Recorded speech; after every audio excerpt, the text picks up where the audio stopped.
Hello, good afternoon. This is Jimmy Licauco, broadcasting on what I call now Inner Mind online as a takeoff from my 23 years of broadcast on this called Inner Mind on radio. I try as much as possible every week to come out with a broadcast or with a discussion of a topic of interest to many people. And today, this afternoon, we shall talk about the proofs of reincarnation. I remember last time we already had a discussion regarding reincarnation, but it centered on the objections to reincarnation. So now I will talk about proofs of reincarnation based mainly on my interview with Carrie Williams, co-author of the books Reincarnation, the Phoenix Fire Mystery, and Reincarnation, A New Horizon in Science, Religion, and Society. I met her first here in California. I stayed with her for several days. Now, reincarnation is something that I didn't believe in at first because I was raised in a strictly Catholic family, studied in a Catholic school from elementary, high school, and college. And reincarnation is not accepted in the Christian church, the Catholic church. And therefore, I didn't believe it. I was influenced, of course, by the religion that my parents had and which I also practiced for a while. I was even a catechist in high school. And, a catechist is one who talks about the rules of the Catholicism, the teachings of the Catholicism. And as a catechist, I used to go around the neighborhood and knocking on doors and talking about the Gospels. Can you imagine that? I did that when I was in high school. And then I grew up and studied in college in Sandera, which is a Catholic school, and even took graduate studies in sociology at the Asian Social Institute, which was run by a Catholic priest. So I had a very thorough upbringing in the Catholic tradition. I read, and also read the Bible. And I was strict Catholic, didn't believe in these kind of things. But what changed my mind? Okay, it was a difficult journey for me. And it took me a long time after I was told who I was before I believed in it. I had to get some proofs. And so it was an adventure of looking into investigating on the possibility of reincarnation, which has no scientific basis or proofs.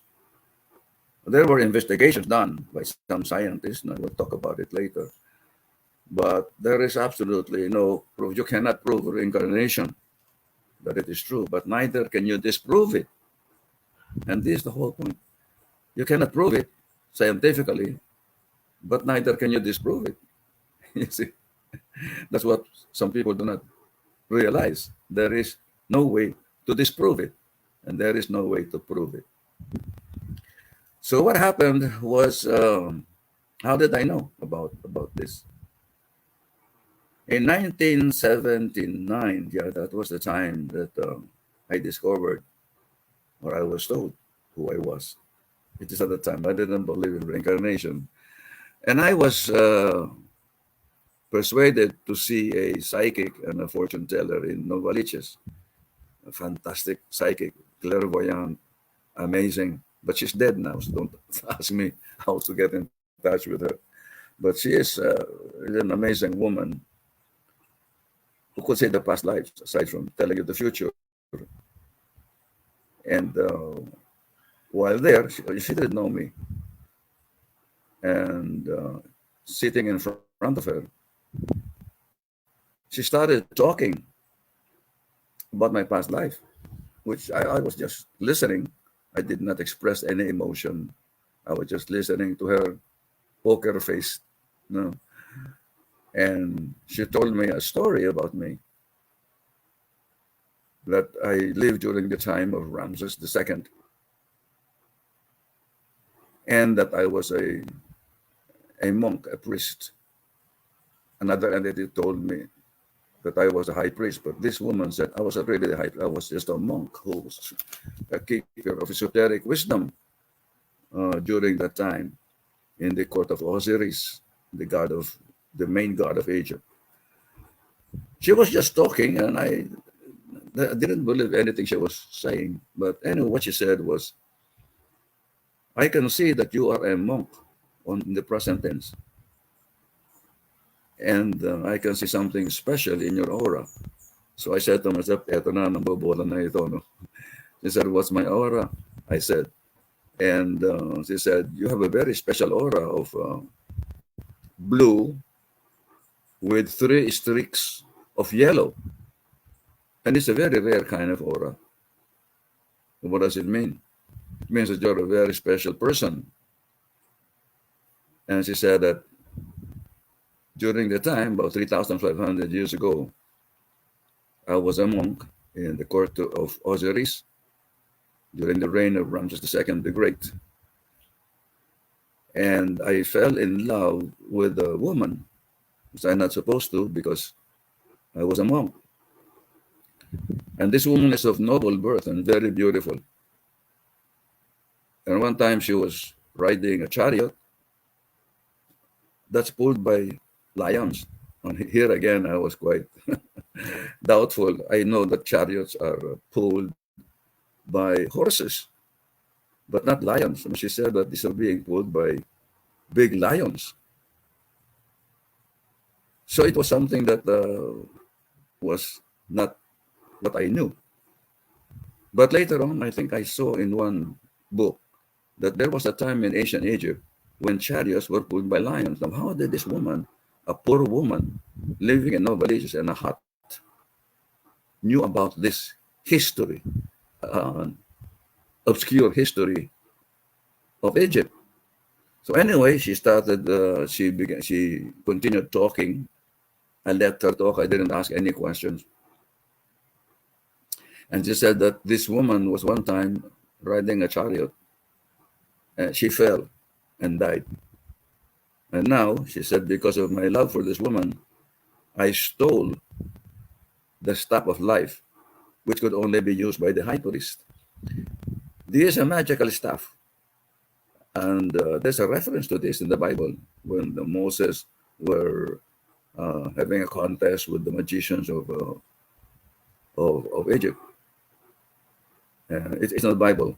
And this staff has an ankros. What's an ankros? On top. Here's an ankros. This is an example. This is an Egyptian ankros, and I think this is the origin of the Christian cross.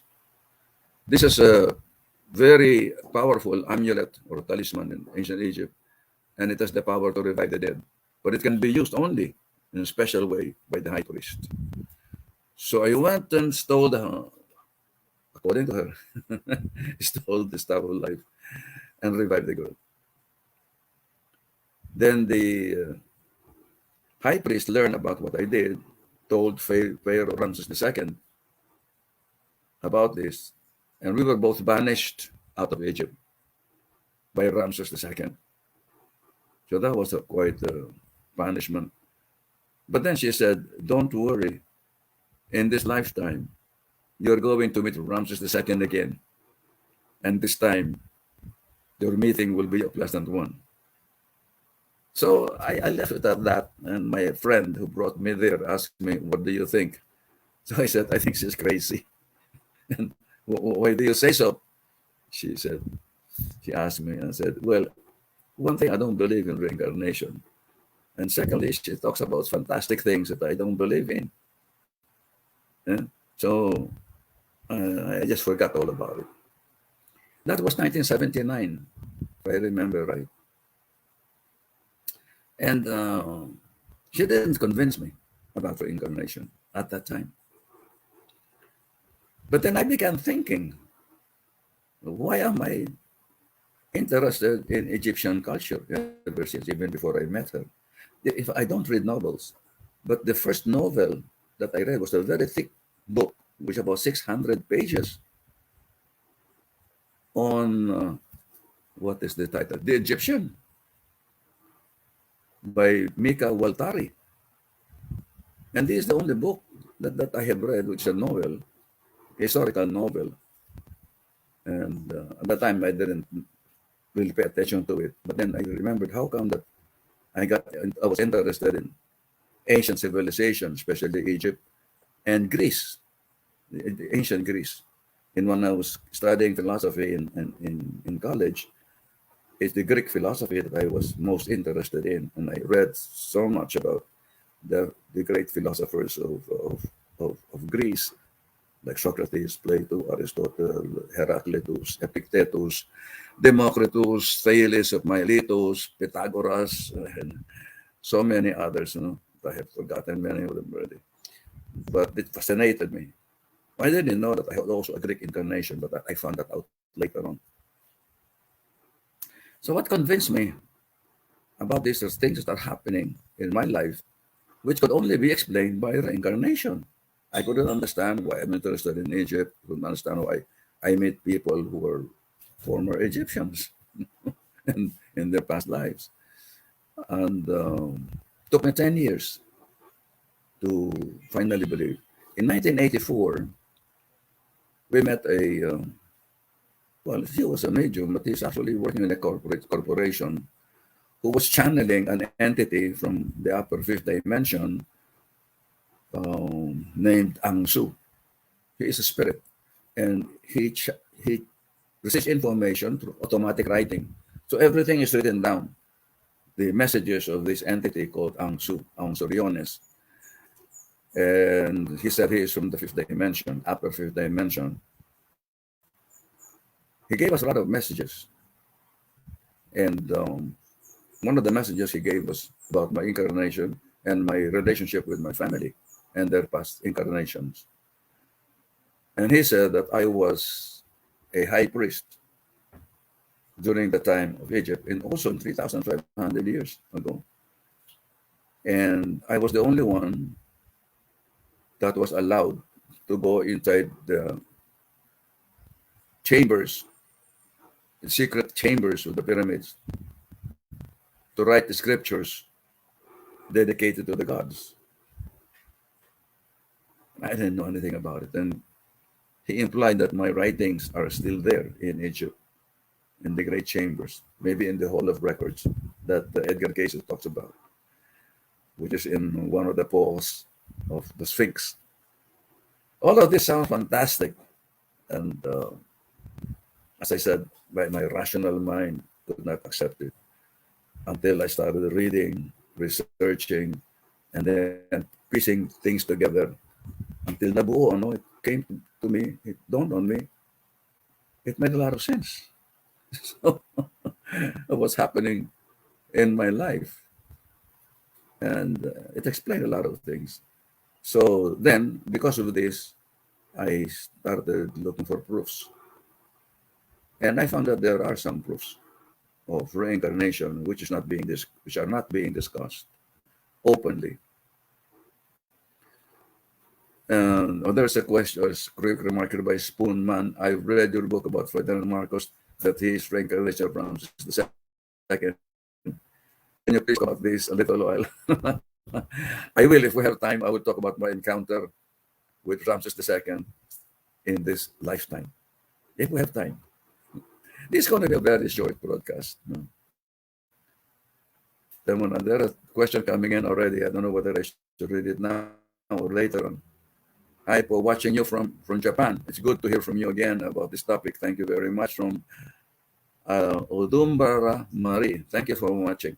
Okay, we'll attend to the questions later on because it will, I don't know, mix up my presentation. Where was I? Did you see? um, See, I forgot where I was. That's one thing about getting old, you know. You become forgetful. I used to have a very fantastic memory. I could memorize things so easily, memorize them, Piquetes Pergadres, the speech of, or the soliloquy of Hamlet and all that. But now I don't remember this.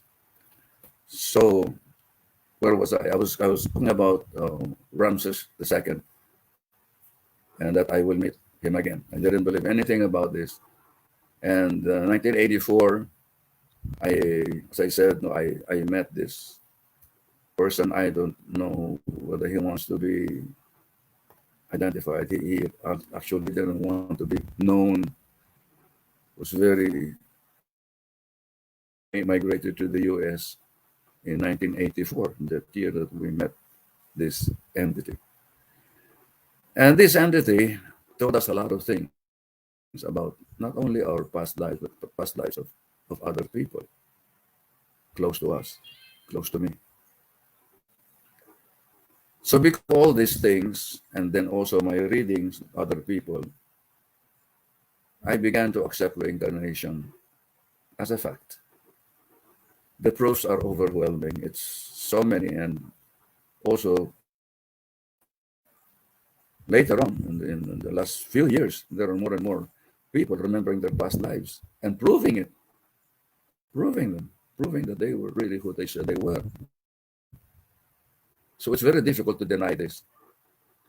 And in Tibet, you know that, do you know how the Dalai Lama is chosen in Tibet? If the Dalai Lama dies, the next Dalai Lama is chosen if he can prove that he is the reincarnation of the one who died.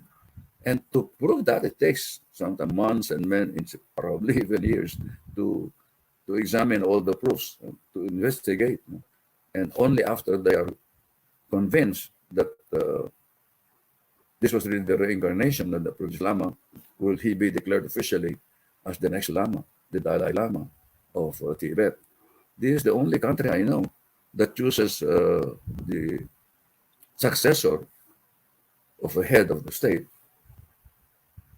through reincarnation. Others are through blood, no, your children, the children's children. It's passed on from one generation to the other, like in England and other countries in the West. But in Tibet, you have to prove that you were the reincarnation of the previous Lama that died before you can be declared the Lama. So here is one country that does not only believe it, they have practices that are based on reincarnation. And then I found out that more than two-thirds of the world's population believe in reincarnation, and it is only denied in Christian countries like the Philippines and, you know, Ireland, so many others that are Christian that believe in it. But now there is greater openness to this because the proofs are coming in from so many quarters. And one we are going to talk about later on, the proofs and the investigation conducted by Dr. Ian Stevenson of the University of Virginia, who is a psychiatrist. He was the head, actually, of psychiatrists who did so many years of studies of about 2,000 children, aged 3 to 12, of spontaneous recall of past lives. So we shall talk about it because Harry Williams also talked about this. So it was during that time that after talking or receiving messages from Ansu, that I finally, well, succumbed and relented and now believe strongly in reincarnation. I don't care now if you don't believe me. I'm not asking that you believe me. By the way, it's very important that I say this. I am not asking people to believe what I'm saying. I'm just sharing with you what I found. You may either accept or reject it. It doesn't matter to me. It doesn't make any difference to me whether you believe it or not, because it's not my problem. I'm more interested in what does it mean to me personally. And I'm more difficult to convince than other people because I have a very strong mind and uh, how do you call it? Stubborn. I had to see proofs. And I think I've gotten one, which is for me, sufficient. But to other people, like scientists and others, this may not be sufficient, and it's okay. That's all right. That's their own belief, and we respect that.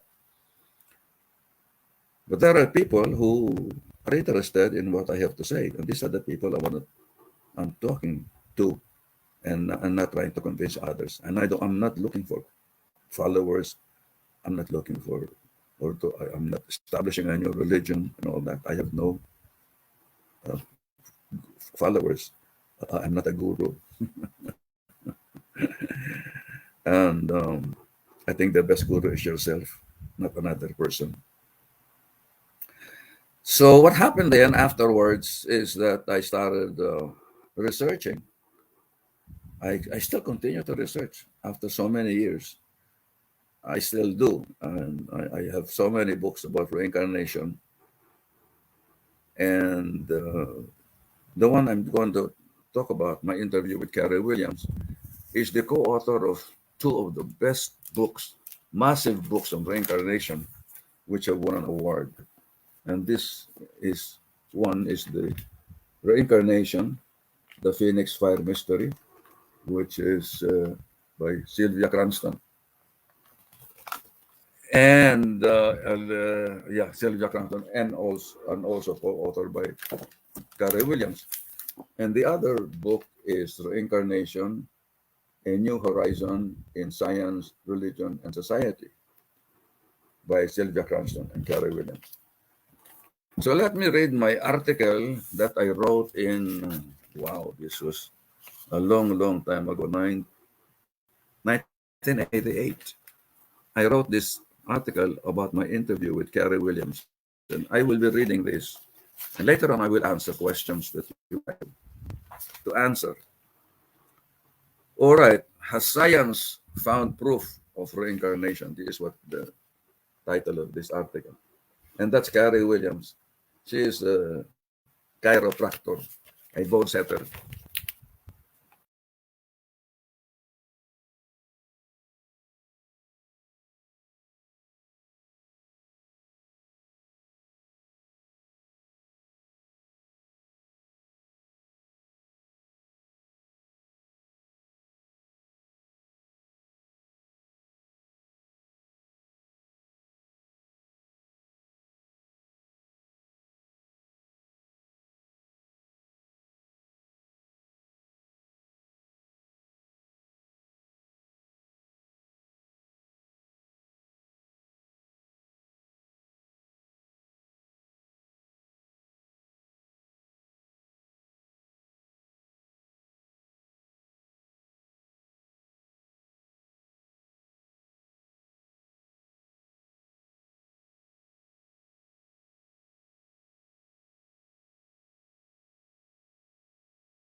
Okay, am I back? Then am I in? Shall we resume? I cannot hear you. Am I on the air now? Yes, you're back on screen na. I'm back. Okay, Yes, you're still live. sorry about this. Usually there are glitches here. Minsan napipindot ko yung this cursor, and it's very sensitive. So I better get away from it. Okay, has science found proof of reincarnation? This is my article, an interview with Carrie Williams, one of the most knowledgeable persons about reincarnation I've ever met. She has fantastic knowledge of this subject. Okay, I will read this, and we'll talk about some questions later. I met the American author Dr. Carrie Williams in Quezon City 1.5 years ago. That was in 1988. So that must be 1986 or 87. Through Vic Hao Chin Jr., president then of the Theosophical Society of the Philippines. when she visited the country to promote her two monumental books on reincarnation and to see the controversial faith healers of the Philippines. A very dynamic and highly articulate woman, Dr. William Williams, Carrie Williams, is co-author with Sylvia Cranston of the 620-page Reincarnation, the Phoenix Fire Mystery, and Reincarnation, A New Horizon in Science, Religion, and Society, both published by Julian Press in New York. A chiropractor, Dr. Williams is also a licensed teacher in physical education, and she worked in the juvenile court of the United States. When I went to the U.S. In 1987, I stayed in her house in Los Angeles for almost a week. I think 5 days I was there.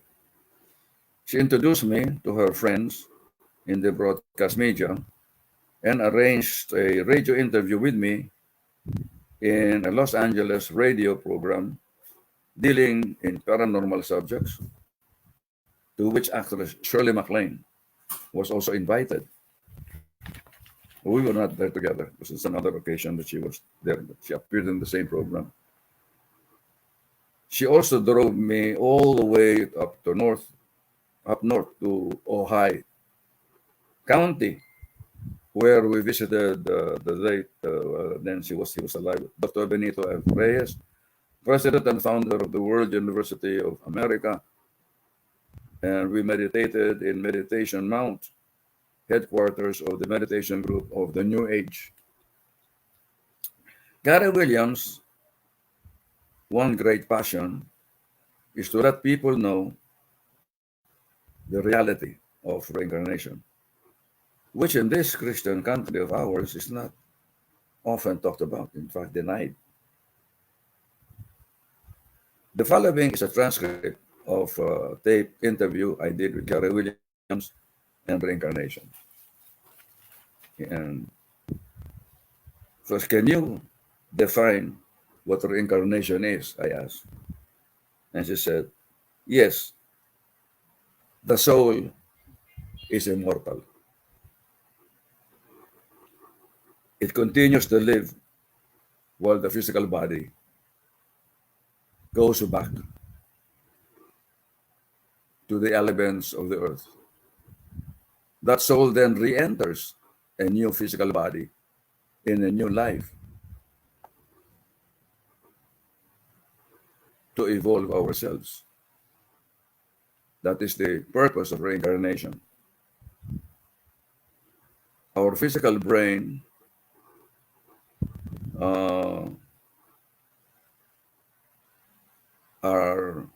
our physical brain is divine and immortal. Once we are able to attune our brains to the source, which may take many, many lifetimes of blessings and experience, we can realize and manifest our divinity,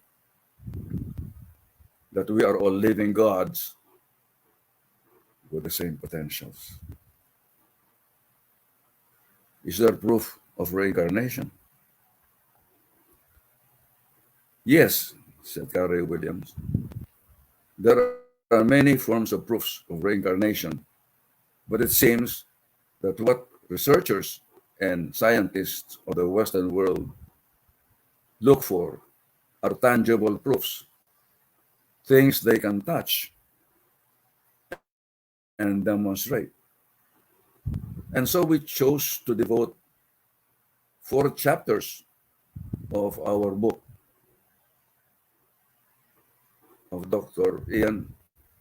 Ian Stevenson, professor of psychiatry at the University of Virginia. Later on, he was the head of the psychiatry department. His research takes on a threefold procedure. One is children's spontaneous recall before the age of 7, I think between 3 and 12 years of age.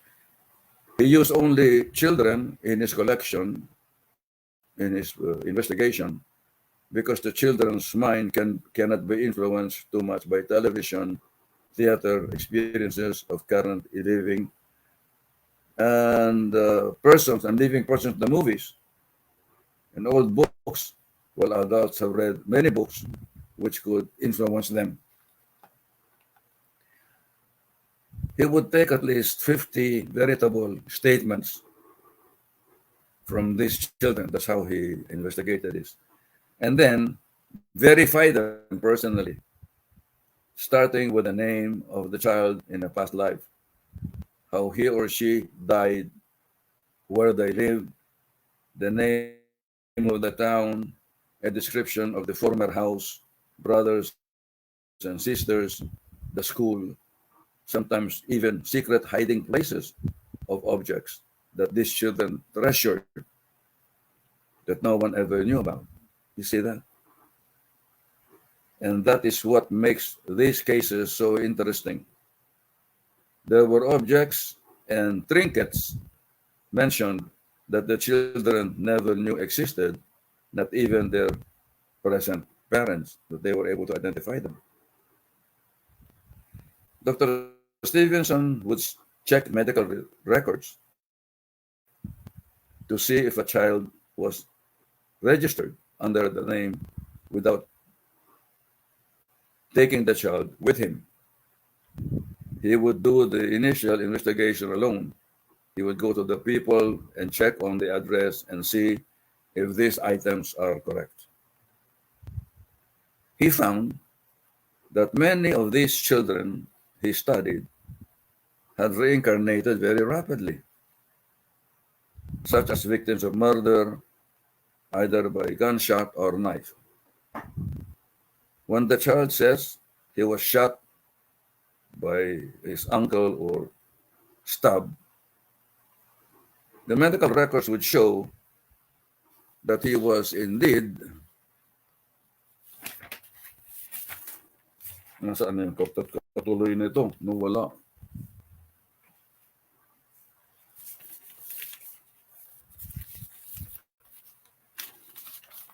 that he was indeed that one.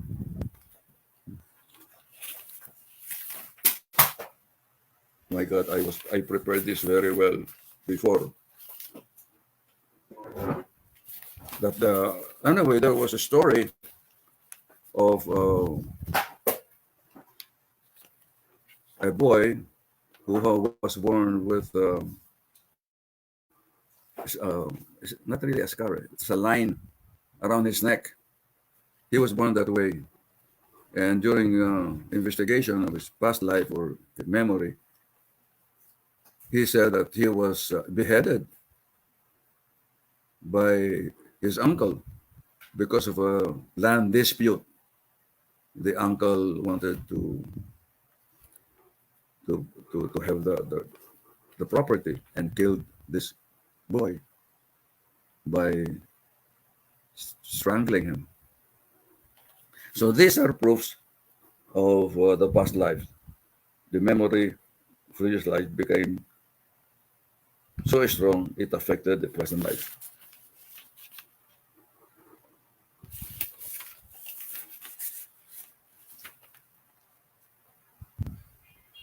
Then Dr. Stevenson would take the child there. He doesn't tell the child where they were going. Instead, would ask the child to direct him. He asks, "Is this the town? Is this the street? Which is your house?"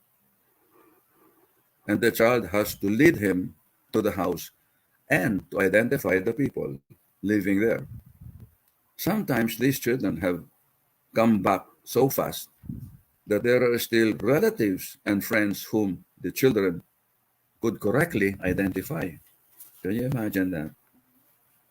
Sometimes these children are happy to see their old family. At times, no. Not at other times, no. The former parents who have mixed reactions. The former parents also have mixed reactions. And so it is not a very pleasant experience for them. Present parents have the fear that the child may want to go back to the former home, but this does not usually happen. The children know that this is their life now and do not beg to return to the former house. But then I have read stories where they beg to return, but then maybe later on they decide that it's not worthwhile. Couldn't the child's statement and knowledge be explained through psychic perception? I ask, making them not necessarily a result of reincarnation. And Carol Williams replied, what you just say is correct. The only thing that cannot be explained by that is that the child's further information into xenoglossy. So I said, what's that? Xenoglossy is the ability to speak a foreign language, which the child has not learned in this lifetime.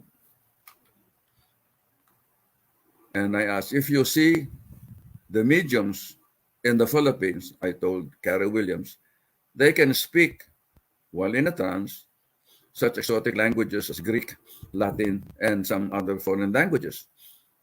That does not mean to explain reincarnation. That does not seem to explain reincarnation. Therefore, okay, said Carrie Williams, but they were, but there are birthmark evidences. We feel there's a very direct proof of what Stevenson calls some intermediary body that is reused in the new physical life. If the child was beheaded, like the story which I mentioned earlier, then there can be signs of that line on the neck. The same phenomena could be observed in the case of gunshot wounds by knife wounds. There would be a mark or a scar on exactly the same spot in the present day. And these are confirmed in the medical records. I remember I had a student in my soulmate Karma reincarnation class many years ago of a graduate student in genetic engineering at UP. She was a woman. And during the regression, during class, she saw herself as a man, a rebel leader in, I think, 17th, 18th century Italy. She was caught by the soldiers, and one hit her at the back with a wooden object, very hard. And another soldier shot her on the lower right side of the stomach. In this lifetime, she had a big hematoma or pasa on the place where she was hit by the soldier, the back, at the lower back, and a mole on the right side of her stomach. She showed it to the class, no, at least the hematoma. It was a very strange birthmark. So if you have strange birthmarks, then it is possible there is a reminder of your past life. Okay, let's continue. Stevenson met the man who is the present incarnation of that bandit. He has a distinct mark on the chin. Then Dr. Stevenson asked if he had any other mark on his head, and the man replied that on top of his head he had another scar. When Dr. Stevenson compared the X-ray pictures of these two men, the trajectory of the bullet matched perfectly. Oh, he was talking here about the case of a Turkish man, a bandit. When he was about to be caught by the French soldiers or police, he shot himself by using his rifle, put the nozzle of the rifle at his chin, and pressed the trigger. So the bullet entered the chin and then exited on his skull, on his head. In this lifetime, this man has a scar on the chin and also on the top of the head, corresponding to the trajectory of the bullet. How can you explain that? You see. So these are some of the items, no, that it's difficult to explain. It can only be explained through reincarnation. Are you saying then Dr. Stevenson believes in reincarnation? Stevenson says that according to the evidence he has gathered, reincarnation seems to be a probable explanation, sometimes more plausible than the other explanations that are offered to explain some of these things that have occurred. He said that the belief that the body can be resurrected in physical form after thousands of years of being dead is even more phenomenal or even more unlikely than the idea of reincarnation. I said, you mentioned to me before about an interesting case of twins speaking in a foreign language that Stevenson cited. Could you repeat that story? This is a very interesting one. Listen. Yes, this was the case of two young boys whom Stevenson found to be speaking in what sounded like gibberish ever since they were born. The twins acted as though they understood each other perfectly. So the parents let them be, but no one else could understand that language or dialect they were speaking. One day, the twins were walking down the hall of a Columbia University. No one there could identify the language. A professor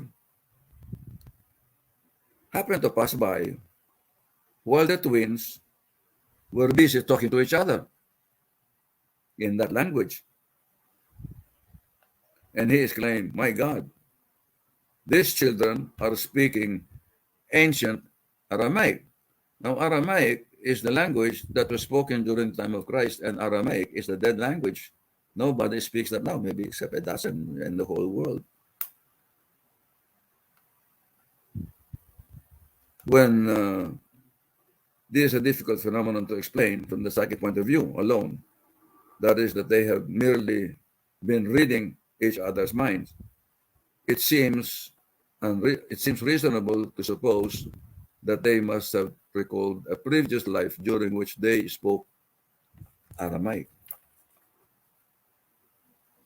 Do you want me to explain that from a psychic point of view? I said to Carrie Williams. Said, well, okay. They were reading the Akashic record. How about that? And Carrie Williams said, you could say that, but then these children are not in a trance. They don't have any clairvoyant abilities. They are just conversing in that ancient language as naturally as they would converse in English. Let me add here that Dr. Stevenson at first tried to give all sorts of logical explanation that could explain this phenomena other than reincarnation, such as fraud, fantasy, cryptomnesia, clairvoyance, and telepathy, and mediumistic possession or spirit possession. He dismissed all of these arguments as unlikely, thereby pointing to reincarnation as the only likely explanation for the phenomenon he had observed. You see? Wow, what a story. And I tell you, this is something that is so amazing. Let me continue this interview with Dr. Carrie Williams.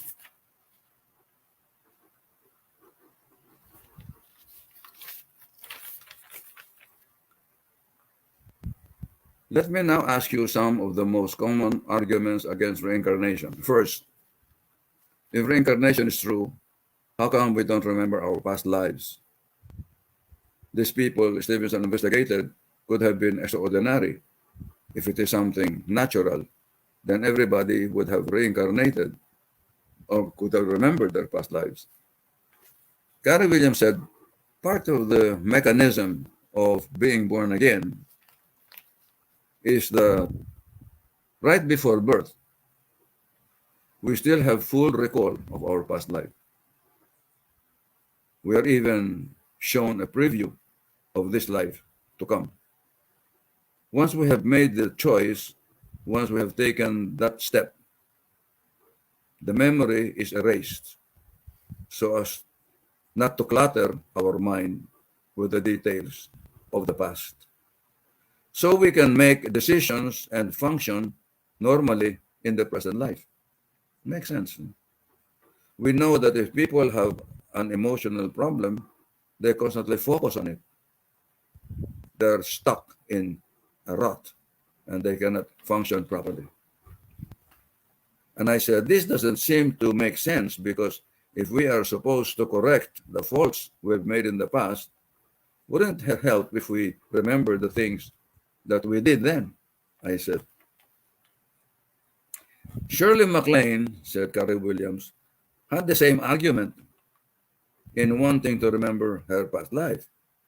She wanted to know the cause of her present difficulties, and it took her 50 years to remember. The basic point, however, is that all of our pasts are part of us now, and people we are surrounded with right now, including you and I, have been together before. Now, if we accept the circumstances of the relationship now and realize and accept that we are in this pattern of relationship for specific reasons, then you don't have to ask who your father or mother is or spouse was in the past. We just accept it. But it is said that once you evolve spiritually, we will remember our past lives. Christmas Humphreys, present wife, for instance, Christmas Humphreys is an author of Reincarnation, I think, and other esoteric literature. His wife, for instance, was also the same person he was married to in the past. It's a continuation.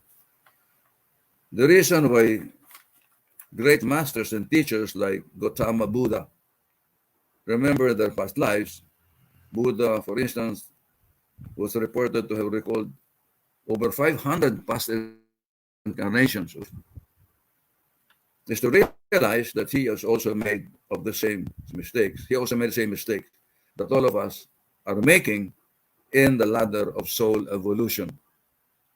If he didn't review these events of his own life, he might forget and be unsympathetic.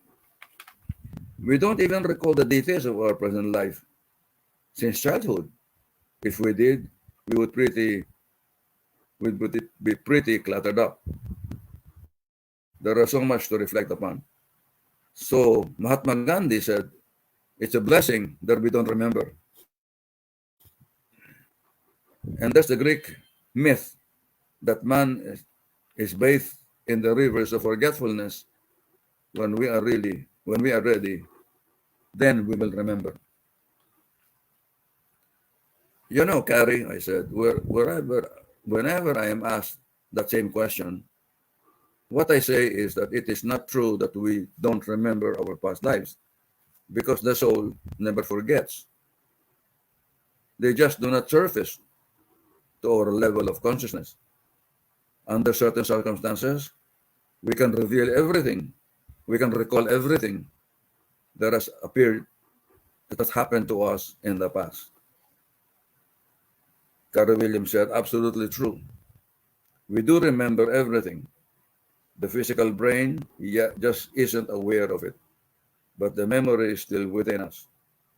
That's why when individuals meet and fall in love, it's usually with people from their past. And I have had many encounters with people that I've met in the past, women even abroad. It's amazing. There's immediate remembrance someone of someone very special. This is true. This happened to me several times, not only here but abroad, in Poland, United States, Philippines. Yes, that's right, said Carrie Williams. I remember an incident that happened to me in 1979 outside Grenoble, France. That's in southern France. I described the exact location and details of a brook and small bridge I had never seen before. It was located several hundred meters from where my French hosts were to build their house. It was on a hill overlooking the Alps. I saw that same scene so many times in my dreams as a child. I thought it was in the Philippines.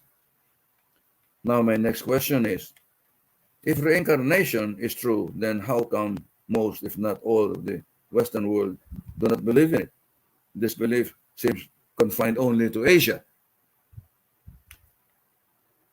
and many people said Carol Williams.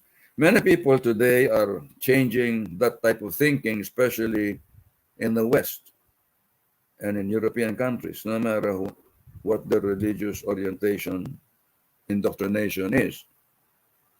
Whether they are Catholics, Protestants, Lutherans, they now choose to believe that reincarnation is true.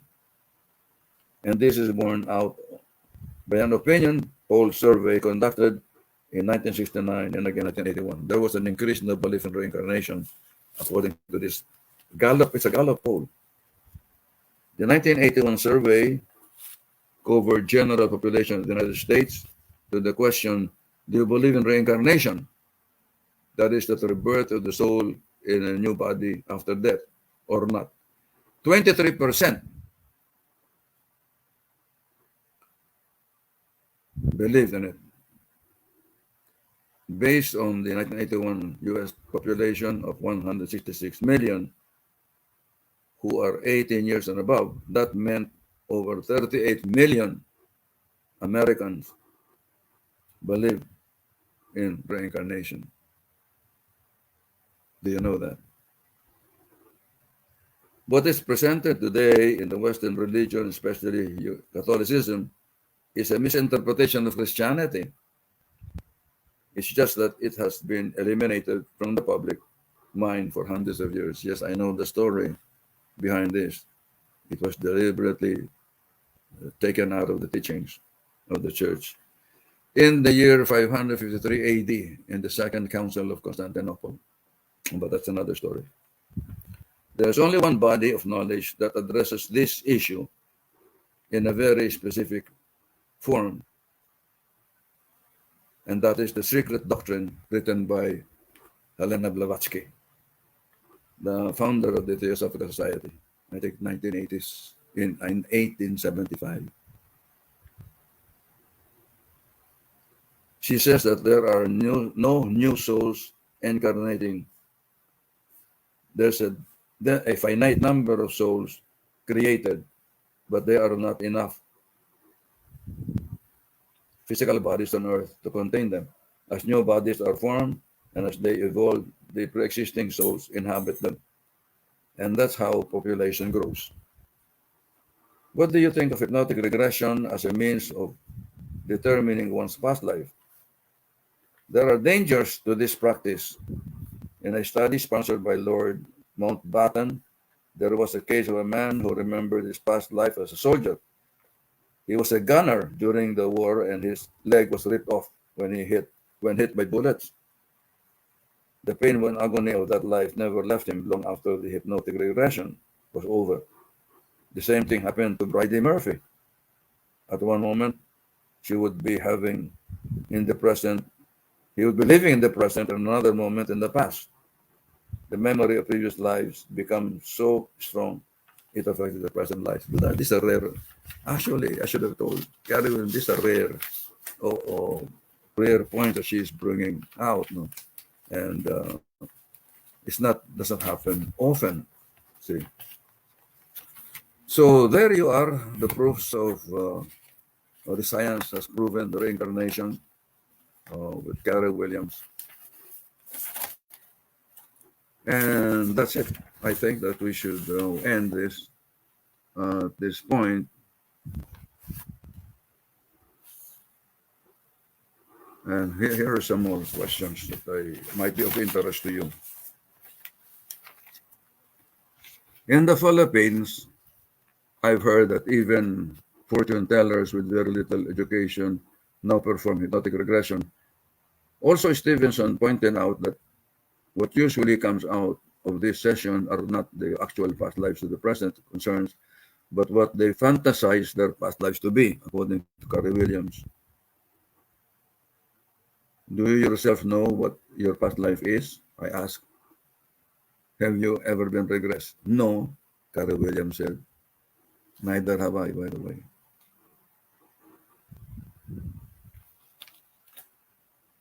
No, she said, but I have an idea of what I was, but I couldn't be sure. But my co-author, Sylvia Cranston, knows precisely who she was in the past.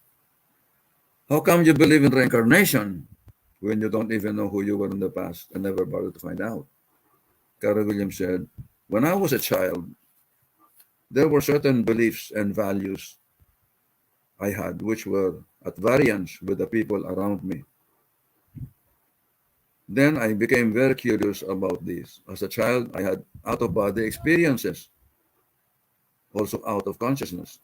Much later on, I got hold of the book Theosophy, which explains reincarnation in detail and found some answers to deep questions I had been asking myself. And so now I believe, she said. To conclude this interview with Carrie Williams, let me quote the following observation made by Stuart Holroyd in his book Psychic Voyages, which is a part of a 12-volume series on the supernatural, published by Dunbury Press in London. I quote, the very idea of reincarnation may be distasteful to the modern rationalist view of reality, but it is a fundamental belief in most of the world's religions, and one that the great Western philosophers of the ancient world, Pythagoras, Socrates, Plato, all believed in. The idea that humans have second immortal body is also basic in the beliefs of Christianity. In rejecting the idea of reincarnation, rationalism is rejecting not only the beliefs many of the great thinkers and leaders of mankind throughout history, but also those of already increasing number of present-day scientists. Unquote. Okay, so now I don't know whether we have time. It's now what, 5 o'clock? Or did we spend 1 hour there?